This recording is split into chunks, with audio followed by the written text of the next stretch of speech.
Mahigit 5,500 flood control project ang natapos na at marami pang iba ang kasalukuyang ginagawa sa buong bansa.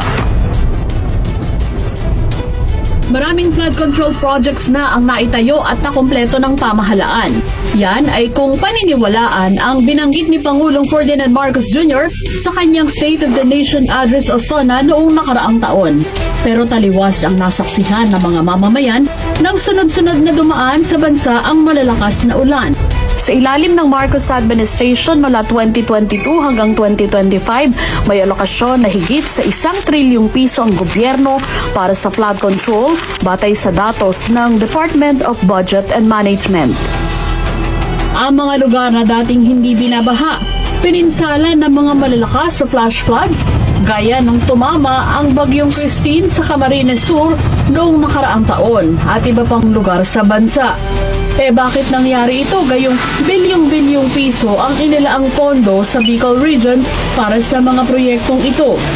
Noong 19 Congress, hawak ni Ako Bicol Party List Representative Saldico ang Committee on Appropriations ng Kamara.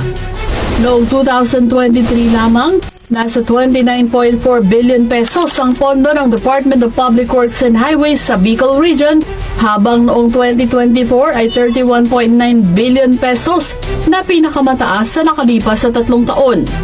Ngayong taon, nasa 31.1 billion pesos ang pondo sa flood control para lamang sa Bicol Region. Dati nang sinabi ni Vice President Sara Duterte na 2 tao lamang ang may hawak sa pondo ng Pilipinas, sina House Speaker Martin Romualdez at Saldico. Ang budget ng Pilipinas ay hawak lang ng 2 tao. Hawak lang siya ni Congressman Zaldico at ni Congressman Martin Romualdez. Sino ba si Saldico? Isa siyang contractor na nasangkot din sa ilang kontrobersya sa mga kontratang pinasok sa gobyerno. Kaya inilarawan siya ni Senador Joel Villanueva na isang Dracula. Ang masaklap po, Ginoong Pangulo, sa kabila po ng track record na ito ni Mr. Zaldico, ang masaklap po, inappoint po siya ng Kamara de Representantes bilang tagapagbantay ng kaban ng bayan.